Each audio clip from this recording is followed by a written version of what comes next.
Anthony Hernandez is a hitman. Let's make no mistake about it. Boy, he rear naked choked Roman Dolidze in round 4 after just dogging him out for the first 3 rounds of the fight. An absolute incredible performance by Fluffy Hernandez. He's the man. He's the man, the newest contender for 185, which is starting to become an interesting division with, Reinier de Ridder coming up. You got Dricus Du Plessis and Khamzat Chimaev fighting this weekend. And now you got Fluffy Hernandez. Like, these guys are absolutely great. There's some fun stuff going on here, guys. So, let's not sleep on it. From the start to finish, though, guys, this was a mauling. I mean, absolute beating the brakes off of Roman Dolidze by Anthony Hernandez here. And it was interesting because normally you don't see Anthony Hernandez go out there and start with a high pace. Think back to his previous fights like Brendan Allen and all of his other previous fights where it's like, okay, so you got to get going, you got to get rolling. And once he gets rolling, it's like hellacious, But this time it was just from the very beginning. Now, I think we're all excited about Anthony Hernandez here, but let's make no mistake about who he was fighting. A 37-year-old Roman Dolidze.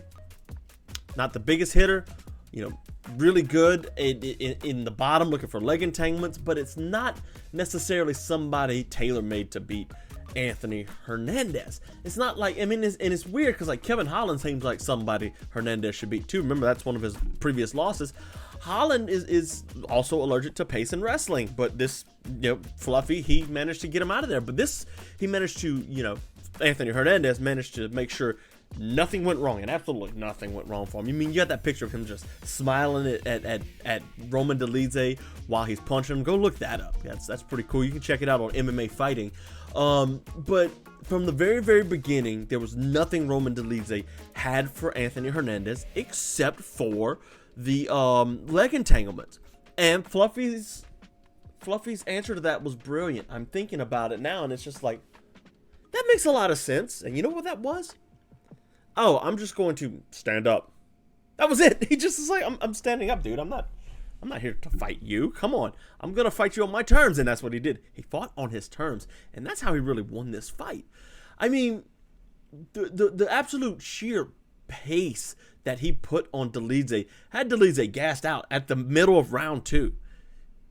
I mean, Dolidze, they talked about it. Oh, he's gone 5 rounds, but his 5 rounds were leaning on Marvin Vettori or trying to lean on Nasruddin Imavov.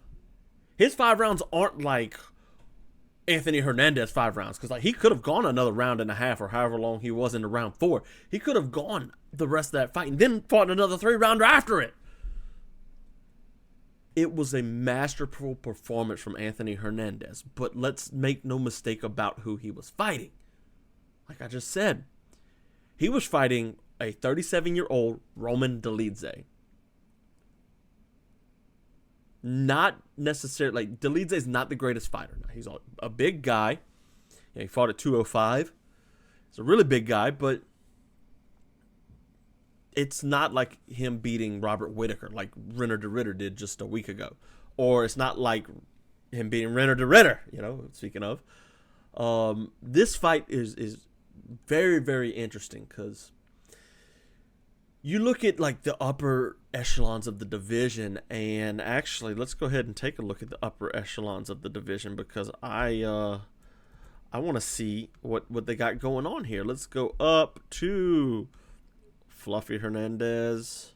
All right, and from here, let's take it to Tapology's new rankings. Where do they got it at now? They moved it. It's in a different spot. So Tapology just added their own rankings. Let's go back up to the top. Here it is. Rankings right here. Really weird. It's different. I like it, though. So, let's see. Middleweight. Let's see the rest of the division. All 66 fighters in the UFC. You look at Hernandez, though, versus these fighters, like a Dricus Du Plessis who can dig deep. Nasruddin Imavov, not so much. Khamzat Chimaev, you look at that one, that's fun. Strickland's a decent one. Like, him going up an Israel Adesanya would be interesting. He already beat Allen, beat Dolidze. Vettori would be interesting to see if he can, Vettori's 9-7-1 in the UFC. Never mind.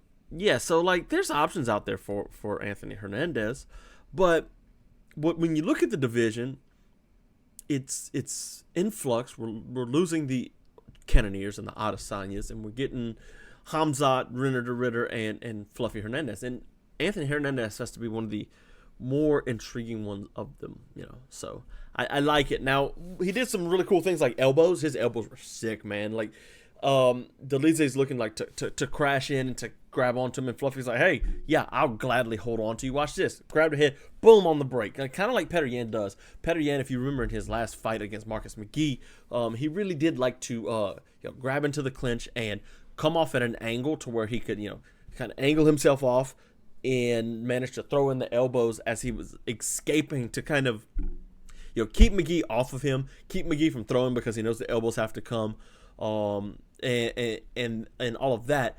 And that's kind of what Hernandez did here. Like, Roman Dolidze wanted to get into these clinch situations so he can dive in on legs and hopefully take him down.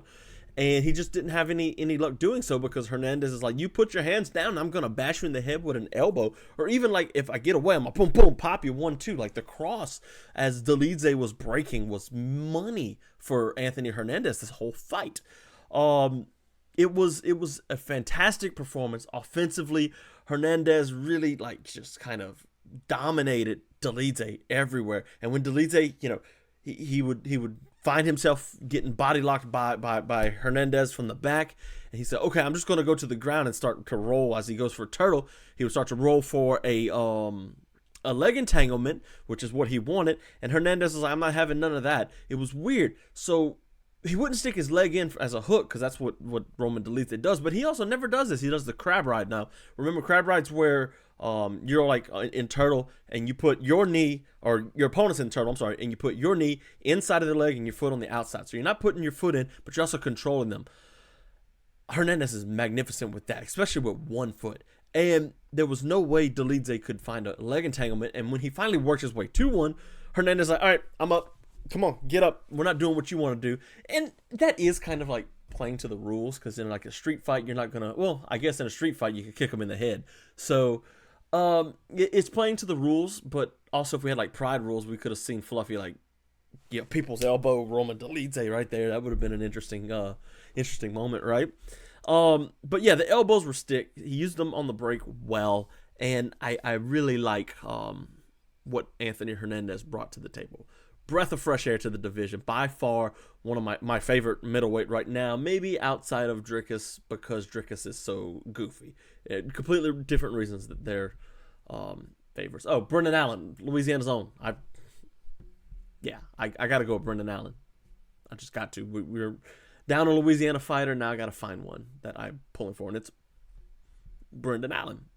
So for Hernandez, like, what's next for him?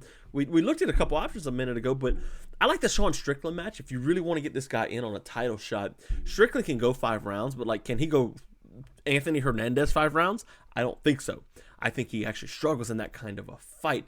As a matter of fact, if Anthony Hernandez kind of pays attention to the second Dricus Du Plessis fight, you remember like the first fight with Sean Strickland was really, really close, but this fight, it's way different. Dricus, the second fight with Dricus and Sean Strickland, Dricus kind of just mauls Strickland. And if you pay a little bit of attention to that, Fluffy Hernandez can kind of get a good game plan of where to go against a Sean Strickland. So you want to do that, put Sean Strickland against a Mexican guy, create the most controversy possible, put him 5-round co-main event on a pay-per-view, and it will be, great. I really pick Hernandez in all of the fights I'm about to pitch you, except for maybe Reinier de Ridder.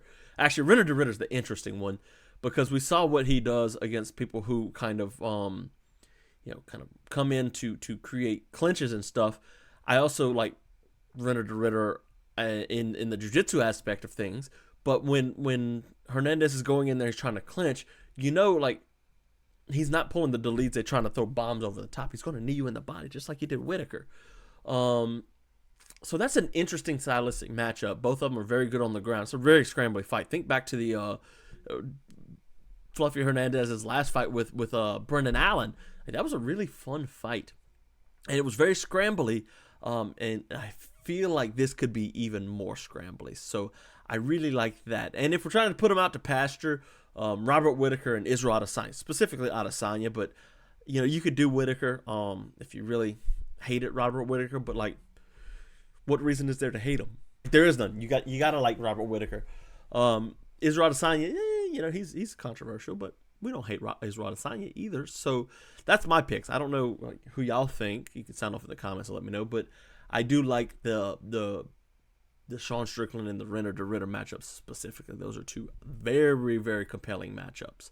Now, in your co-main event, Steve Erceg defeated Ode Osborne in his 135 debut. Now, if you remember, he was supposed to fight Hyun-Sung Park in his debut. Park eventually got pulled because Amir Albazi pulled out of the Tatsuro Taira fight last week, and he went to fight Tatsuro Taira, got mauled. Now, that doesn't tell me that, you know, Hyun-Sung Park would have lost to Steve Erceg, completely different kind of wrestler, but Ode Osborne looked great in this first round, and on 11 days notice he talked about too online. But in his 135 debut, he gets out with a unanimous decision win over Ode Osborne after being hurt in the first round. Osborne, the difference between the two rounds, Ode Osborne was coming forward. He was really kind of striking, and we didn't talk about the kicks from Anthony Hernandez that was buckling over Roman Dolidze earlier, but Ode Osborne actually has some good kicks here too. But he really did keep Steve Erceg going. But once Steve Erceg decided, okay, I've been hurt, because Ode Osborne did hurt him against the fence. I think it was a right cross over the top. But Erceg managed to wrestle. He's like, okay, this guy's faster than me, so I need to find a way to slow him down. The best way to slow him down is we're going to wrestle. And that's what they did. They wrestled. And, you know, once Erceg got into Ode Osborne's head saying, hey, look, I'm going to wrestle you, especially if you're coming forward. I'm just going to duck in on your hips. That was it. That's all it took. Because after that first round, where Erceg kind of controlled a good portion of the fight, even though Ode Osborne won the round, that first round won Steve Erceg the fight, because it put into his head like, hey, I'm going to wrestle you, so you better be careful with your forward pressure. And Osborne was a completely different fighter after that, and his forward pressure was nowhere near as relentless and effective. Erceg, when he was coming forward, you know, he didn't want to allow, or Ode Osborne didn't want to engage coming forward. He wanted to engage coming forward. He didn't like engaging off the back foot. And that kind of changed the dynamic of the fight, because Erceg was able to come in, throw the small little feints, and kind of get the job done wrestling-wise. You know, taking Osborne down and, you know, taking the back. And Ode Osborne did some good job scrambling and getting out of those positions, but he lost giant chunks of round 2 and 3 to Steve Erceg. And it kind of is, I mean, that's obviously what won Steve Erceg the fight. But yeah, the control, and if you're losing these giant chunks of rounds, like you can't just take it, you know, you gotta get up, and he didn't. Like, let's go over, take a look real quick. I want to see the kind of control time here.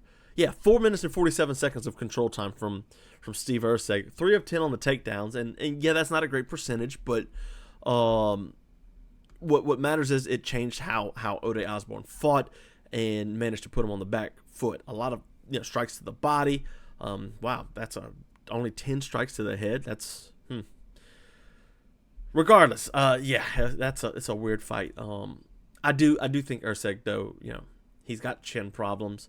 And if he's gonna stay at like 135, man, like there's some monsters up there with big hitting power. Like you look at like even a Cody Garbrandt, even though he's not that good anymore, he still has heavy hands. And Erceg, he gets cracked, you know. And bantamweight's like the deepest division, and he goes up against somebody like Garbrandt or like a Peyton Talbot. Jesus Christ, Talbot would have ran through him from what we saw last night.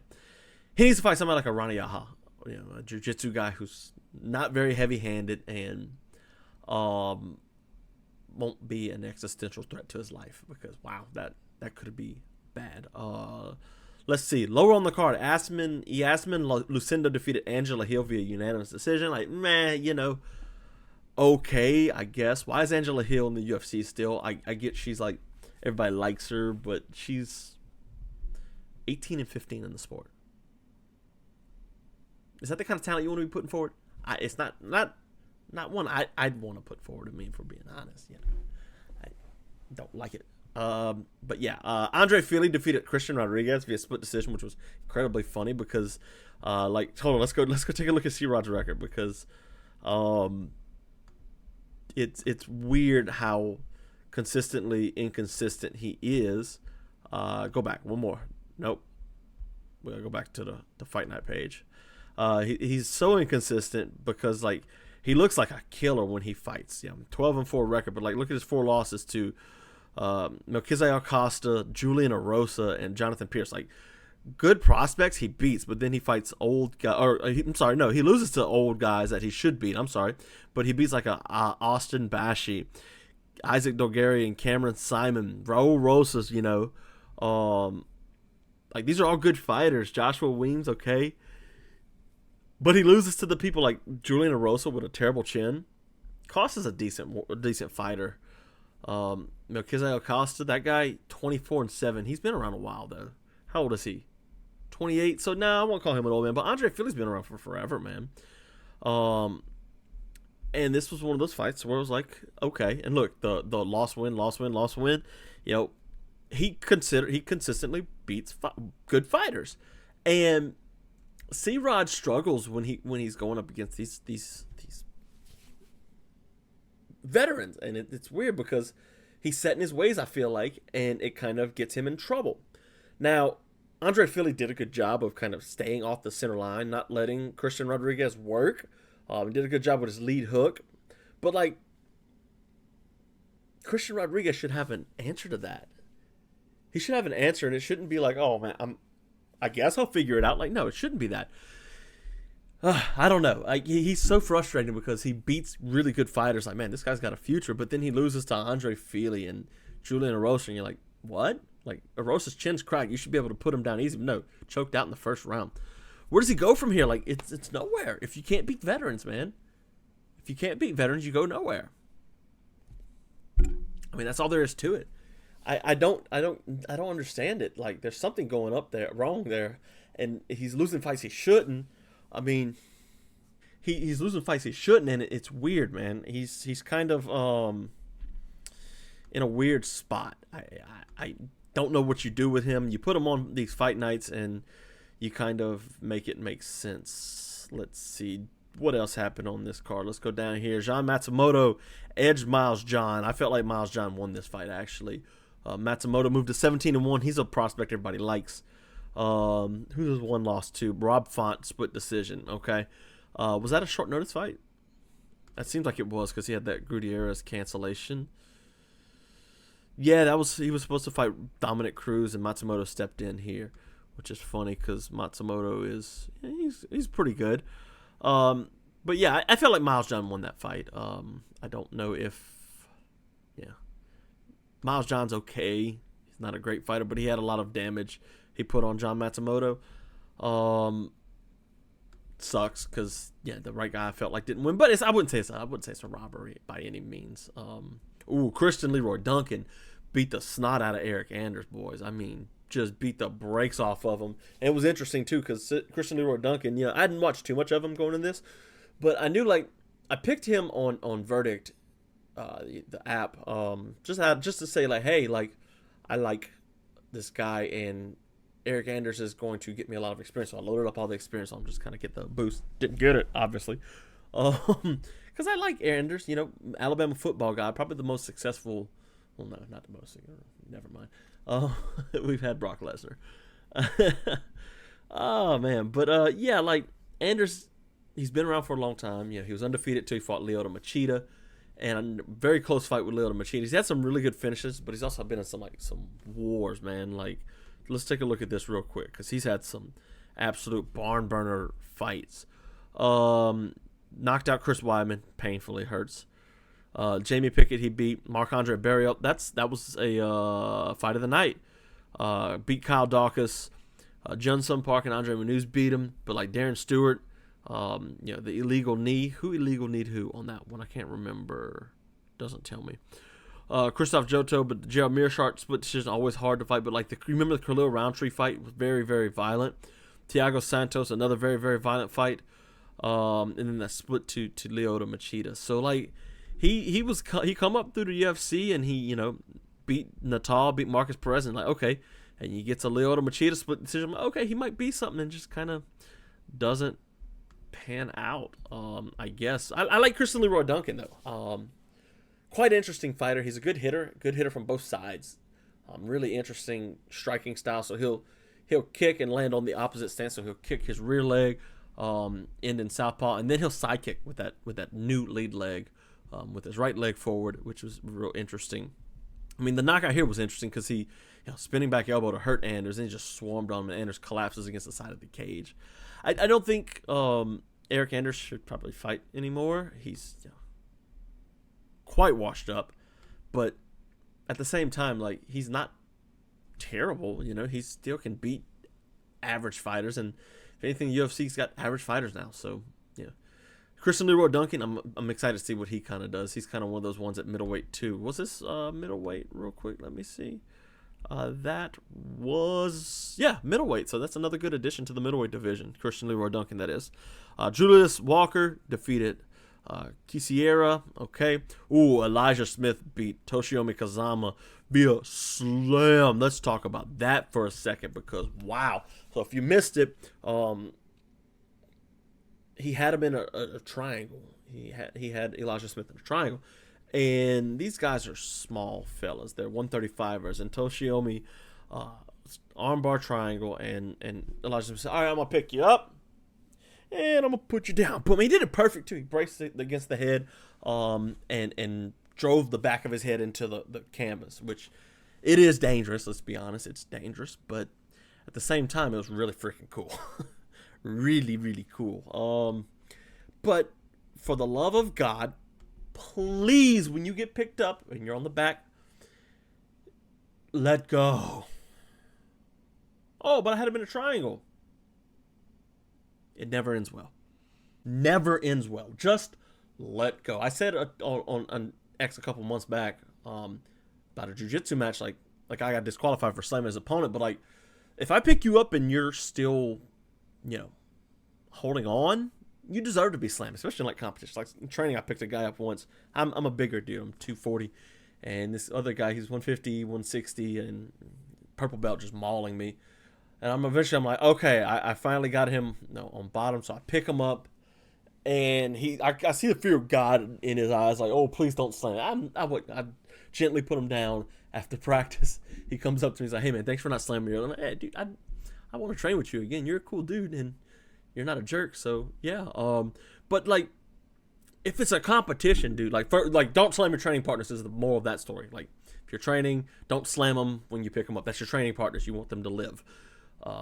And with the two deaths we had in boxing on the same card in Japan, like Toshiomi like even said, like, I'm grateful to be alive. And I think there's kind of that look of like, man, I could have died there because I just saw two of my other countrymen die. But like, you look at like Rose Namajunas, who had the Kimura grip on Jessica Andrade before Andrade slammed her on the side of her head. Rampage, the famous Rampage KO. Or you have the Chrome Gracie one where Bryce Mitchell was like tired of it, and you see like had an armbar, and boom, same thing. He braced across his chin and put him down. Like, just let go. It's not worth the slam. It's not worth being slammed on the back of your head and potentially dying. Just please, for the love of God, let go. Let go. But that was a cool moment for Elijah Smith. Jocelyn Edwards beat Priscilla Cachoeira. Really, really nice. She threw a rear uppercut, a jab, and then a two. Really cool. From Jocelyn Edwards. Couldn't happen to a nicer person. If you listen for any moment of time, I'm a Priscilla Cachoeira expert. We talk about her all the time. No, I don't like her because she tried to gouge out Jillian Robertson's eyes. I don't think she's a fighter. Like, you go look at her record. She's lost to Jassa Davicius, lost to Miranda Maverick, and then the Jillian Robertson she eventually, lost. She misses weight all the time. Very unprofessional. I don't like her. Luana, like, these three fights she should have beat. Like, that the Valentina one, first of all, was the worst. Remember that? Maria Yamasaki reffing and Valentina just on top of her, battering her. Couldn't happen to a nicer lady. I don't care for Priscilla Cachoeira all that much, if I'm being honest with you guys. Uros Medic was knocked down early by Gilbert Urbina and managed to survive Urbina's swarm and caught him with a right and put Urbina out clean. Gabriela Fernandez beat Julia Storyalenko. Hernandez she's decent. She got that win over Kong Wang that kind of boosted her name. But before that, Carly Judas, she beat via split decision. That got her fight of the night too. I don't remember that one. But like these two losses, the Jasmine loss is aging pretty well because Jasmine's turned out to be something pretty well respected. And then Eric McConey will get Cody Brunage a very weird split decision. Somebody gave Brunage 2 rounds, which shouldn't have happened. Overall, though, like the Apex, I heard they're adding new seats to it, which is really cool. I think we could use that to make this environment a little better. Obviously, WWE signed that PLE deal with ESPN, where the premium events are going to the $30 a month subscription, and I think that's where the UFC is going to end up. And if they can add 5,000 to 10,000 seats like they want, I think the Apex could be kind of like a Thai stadium, like Lumpini or Rajendram, where you go there and you fight at the Apex, or MSG is like a legendary one, but like something like that, but on a smaller scale. So, all in all, really good. Really good night of fights. Except for all the decisions on the main card, but other than that, decent amount, and I don't hate it at all. So yeah, boom, Fight Finders 7 is out. All 7 episodes are out. What? It's crazy. We got episode 8. Working right now. I'm getting ready to send out some emails to start working on that. I've also got a couple other episodes in the pipeline, so plenty of things I'm working on. But if you want to watch my docu-series right here, boom, Fight Finders. We're going to find different types of martial arts, seeing what they're about. Check it out. You guys will love it.